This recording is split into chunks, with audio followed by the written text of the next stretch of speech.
There was a lot of vegetation, a lot of cover from view. It was just a myriad of irrigation ditches, and a lot of compounds were dotted around the area as well. You almost feel like the enemy have got eyes on you, but you haven't got eyes on them. The crack and thump you can hear is a round coming over the far edge. That's enemy fire above us. That's RPGs being fired. We came under contact. It was heavy contact, and it went on through the day. T1 casualty! T1! If you've never been in a contact before, the first time you come under contact, it really is exhilarating. Just the fact that you're within inches at times of losing your life. Whoa! Where the fuck are they coming from? Certainly puts it into perspective. Get out of that back blast.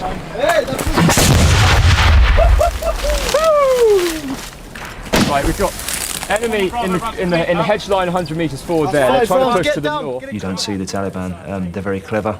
They're box clever. They're hard to locate. They were very cunning. We've been in contact for about 12 hours, and one of the Afghan soldiers stood completely in the open. A round struck the base of his magazine, just missing him and missing the rest of the guys in the area. And he just looked at us and laughed. We haven't got enough ammunition to fire a burst like that. The NA in the field were very different. Some were very good, some were very poor. Some were regular drug users, some weren't. Jeff Battery. So Davis. We need to start bringing in resupplies of water, food and especially ammunition. So Ray, get them all up and get them tight in on this line. Okay, that's us.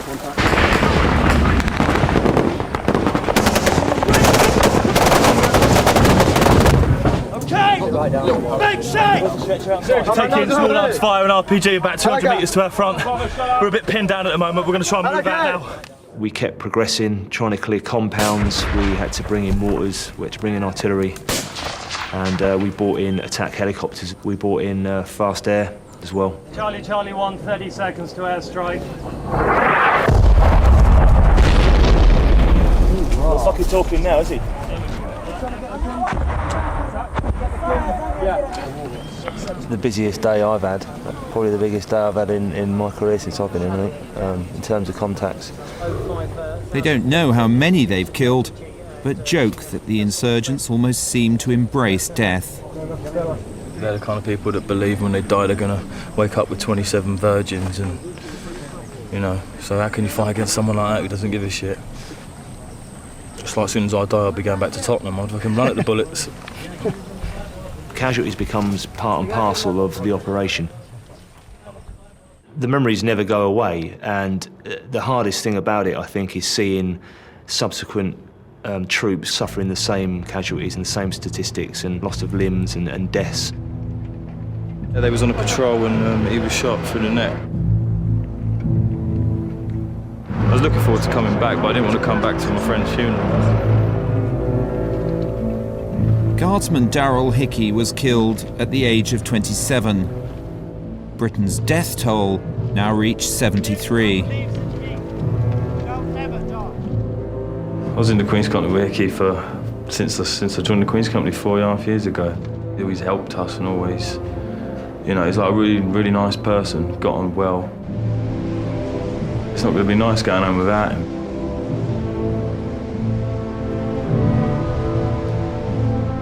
Throughout 2007, attempts were made to get back on the front foot to take the war to the enemy. But doing that spread pain to more and more people. Up near the Kajaki Dam, war had turned a thriving bazaar into a ghost town. The people went and they've still not come back, which is very hard to reconcile with the aim of waging a campaign to benefit people here. Official UN figures are almost certainly an underestimation, but even they indicate nearly 9,000 Afghan civilians have been killed nationwide since 2007, the vast majority at the hands of insurgents.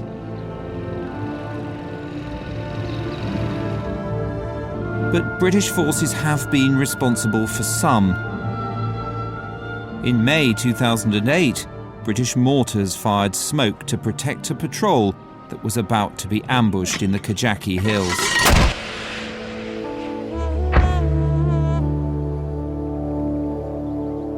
A young girl called Shabia, who was young, seven years of age, who was accidentally killed by a mortar round which was fired by a British mortar. It was absolutely tragic. It was not fired haphazardly, it was fired in defence of other British soldiers. I'm still affected by it now because the last thing I want anybody to think is that I'm going to come here to this country and my legacy will be the destruction of the country or the people here. It was an awful day, truly, truly awful day. The reality of what is euphemistically called collateral damage became more and more apparent at the highest levels. In autumn 2007, Brigadier Andrew Mackay, the new British commander, arrived. He was highly dubious of his predecessor's focus on bombs, bullets and bodies. Killing the enemy in large numbers, as satisfying as it might be, is not necessarily going to allow you to win through and succeed. Any focus on body count is a sort of corrupt measure of effectiveness. But what it really meant was putting the prime emphasis on winning people over and really subordinating everything you did to the aim of securing and influencing the population. And meeting Brigadier Mackay here in this garden in early 2008, he was quite evangelical about it. We were pretty clear from the outset that the population was going to be the prize and that everything that we did was going to be in support of that population. First impressions were that we as an army hadn't evolved its thinking either intellectually or conceptually. So he approached General Petraeus, author of a new US counterinsurgency manual, an approach credited with pulling Iraq back from the brink. It was coherent, it was up to date, it was full of ideas. I just thought it was a very, very good document for its time. And so we used that as the basis of our counterinsurgency doctrine.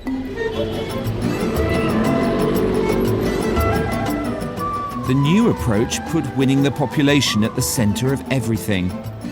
But the insurgents had to be defeated before civilian lives could be improved, which meant going on the offensive. It was summarised as clear, hold, build. For too long, the British had just done the clear part of that. I wasn't going to be drawn into clearing unless I could definitely hold, and I wasn't going to clear and hold unless I could definitely build. These American ideas shaped Brigadier Mackay's planning for a big operation to restore British pride and retake Musa Qala. I was pretty insistent that we wouldn't bomb any part of Musa Qala. We didn't put any artillery rounds into Musa Qala because I wanted a town that was up and running as soon as we got into it. Brigadier Mackay deployed overwhelming force. Thousands of British troops secured the town. An American airborne battalion fought their way in before allowing Afghan troops the symbolic finale. Those scenes we had where an Afghan soldier climbed the tower in the middle of Musa Qala to remove the Taliban flag and plant the Afghan flag were hugely important. Mackay's population-focused tactics had worked. The locals voted with their feet and returned to a town that was largely intact.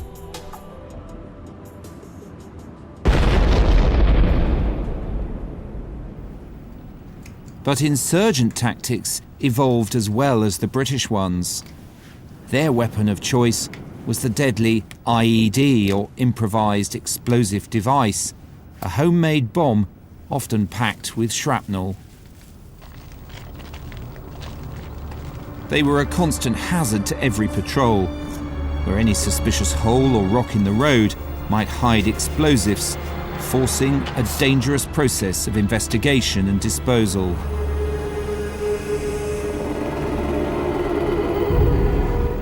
IEDs killed 80 British troops in 2009, 3/4 of the total fatalities.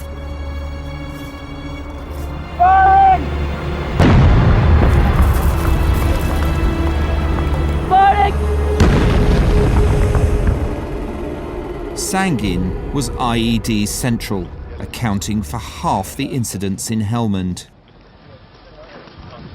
In the summer of 2009, part of the garrison was 9 platoons C Company, 2 rifles. Corporal Jonathan Horn was the father of 2 children. Rifleman Daniel Simpson had an 8-month-old son. They were joined by Rifleman James Backhouse and Joe Murphy. On the 10th of July, they went on a dawn patrol in Sangin. As we headed down the alleyway, I was in the back section, and I heard the dreaded sound of a large blast. We started to see the bodies of Rifleman James Backhouse had been killed outright. At this stage, we also realised that we were coming under small arms fire from the enemy. Another secondary device went off, which was louder than the first one. At this stage, 3 more people died instantly. Corporal Jonathan Horn, Rifleman Daniel Simpson, and Rifleman Murphy. We identified them through what they were wearing. Rifleman William Aldridge died later of his wounds, making him the 5th fatality. 3 other British soldiers perished within 24 hours, the total of 8, making it the worst day in the campaign. Was Britain still trying to hold too much ground with too few soldiers?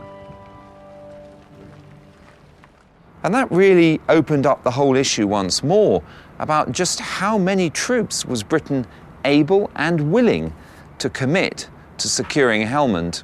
We had got to about the limit of our sustainable deployed force. It wasn't sufficient even for Helmand, let alone more widely across the south. We may well have had to withdraw. We would certainly have had to take a different approach. In 4 years of campaigning, the British had more than doubled their force.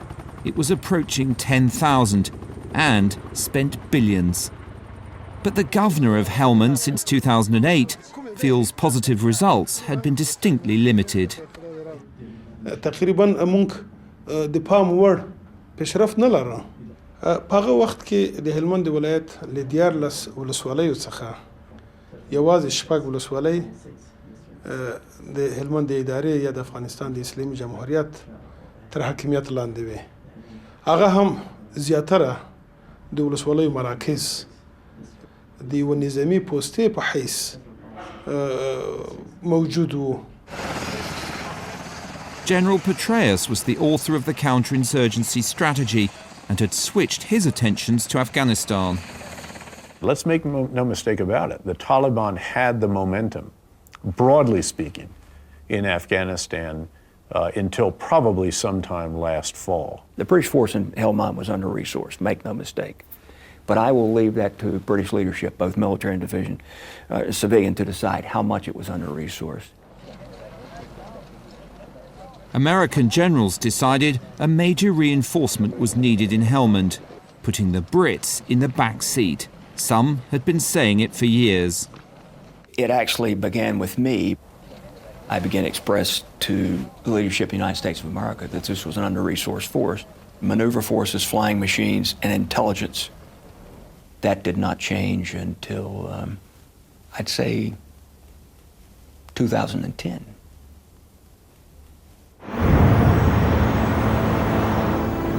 The American decision to